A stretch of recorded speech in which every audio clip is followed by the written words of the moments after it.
Hello students. Economic botany के अंतर्गत would हम लोग पढ़ रहे थे।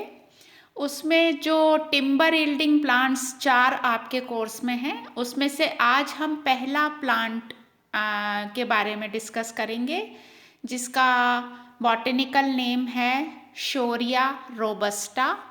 इसको कॉमन जो नेम है, साधारण भाषा में जो कहते हैं वो है साल, और ये बिलोंग करता है फैमिली डिप्टेरोकार्पेसी।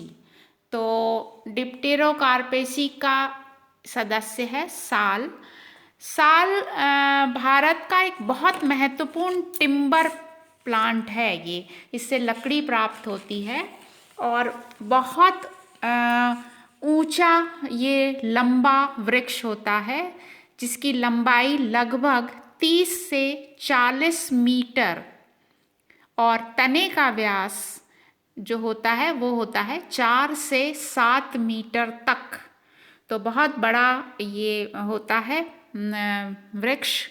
और इसके डिस्ट्रीब्यूशन की अगर बात करें तो ये पाया जाता है भारत में, श्रीलंका में, नेपाल में, बर्मा और अन्य दक्षिण पूर्व एशियन देशों में बहुत अधिक अच्छे से ये मात्रा में उगता है। भारत की बात करें तो हिमालय के तराई वाले जो क्षेत्र होते हैं और पंजाब की जो कांगड़ा घाटी है और आसाम में भी ये बहुतायत से मिलता है।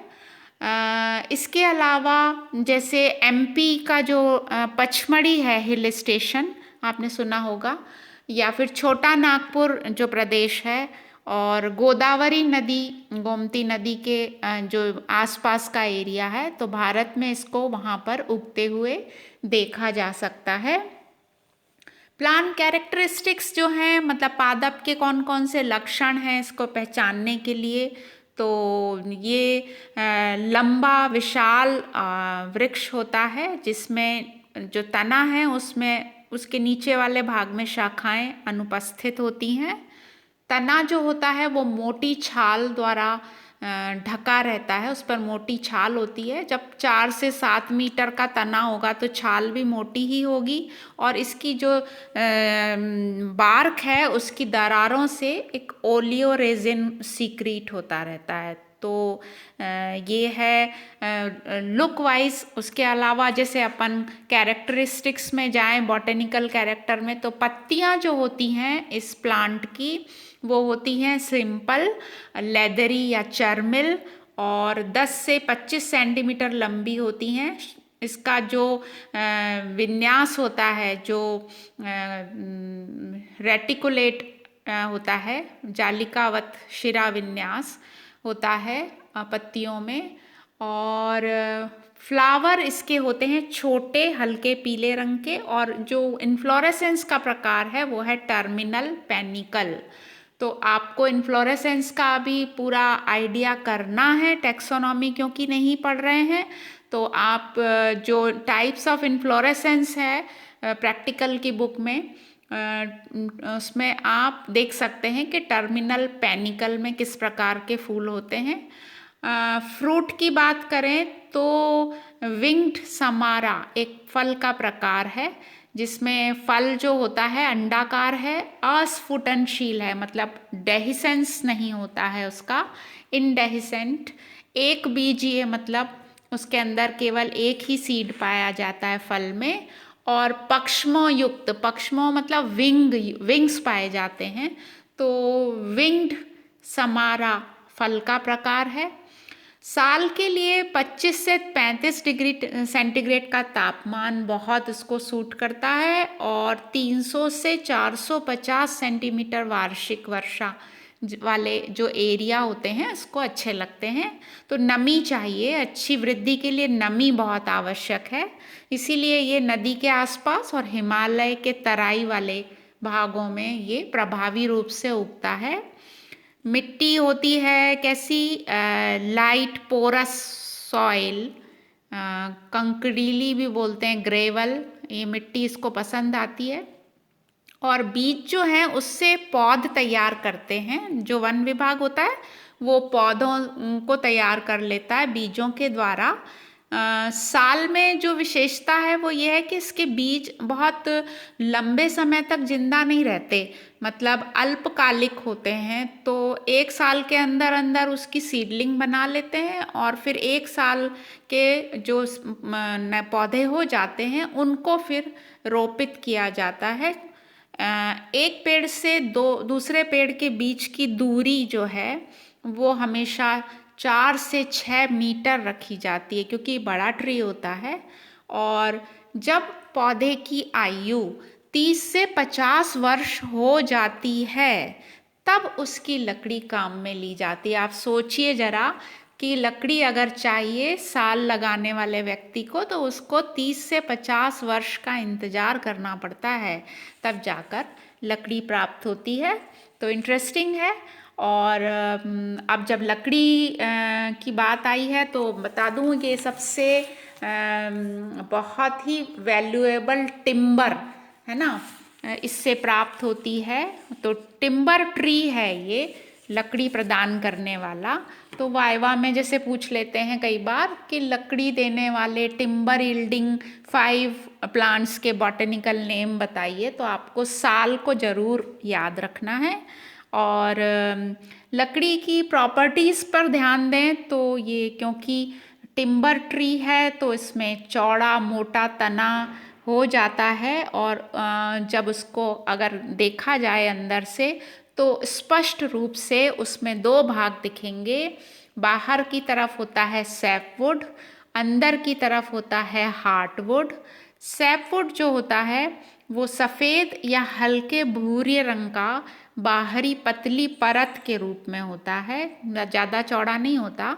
जबकि अंदर का जो भाग होता है वो हार्टवुड कहलाता है। ये डार्क ब्राउन या रेड कलर की कठोर धारियों युक्त लकड़ी होती है।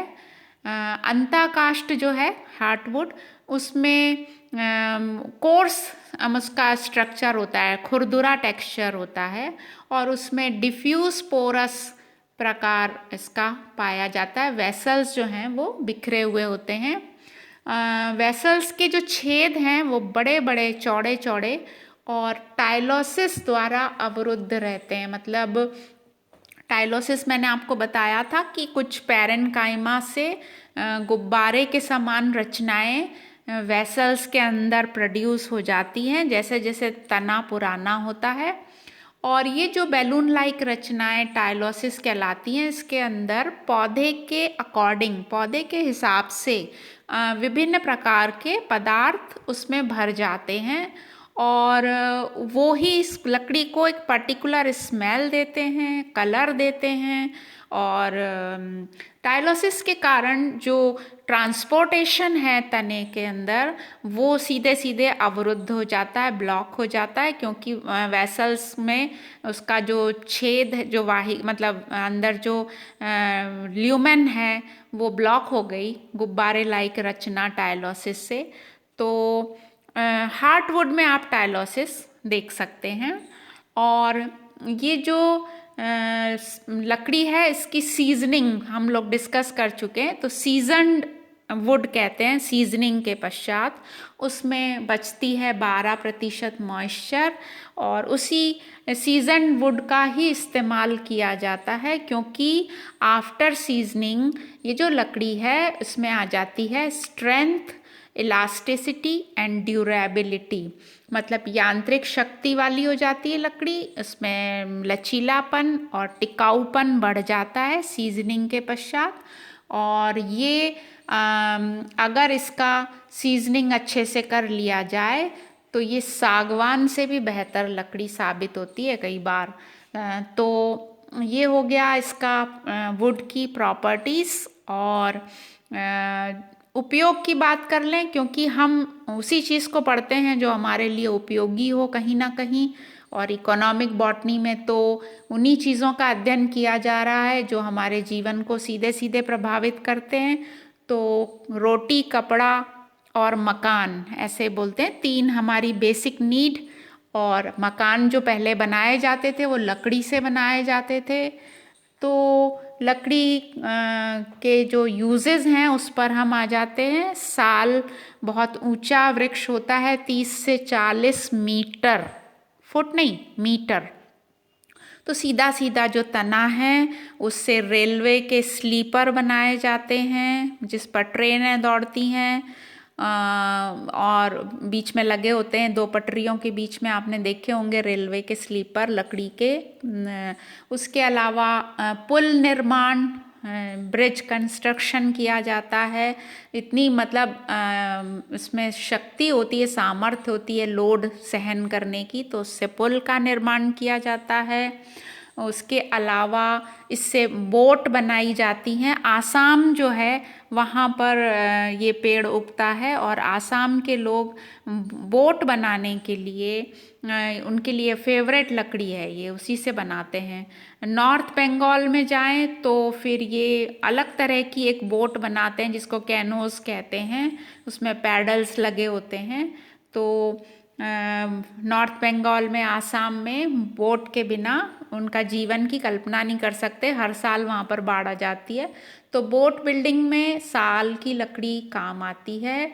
उसके बाद क्योंकि ये सीधा और मजबूत होता है तो उसके पोल्स बनाए जाते हैं। जब बिजली की पहले इसके मेटल के खंभे नहीं होते थे तो लकड़ी के तनों को यूज़ करके वायर को एक जगह से दूसरी जगह पहुंचाने में जो खंभा होता है पोल, उसका निर्माण इसके द्वारा किया जाता था।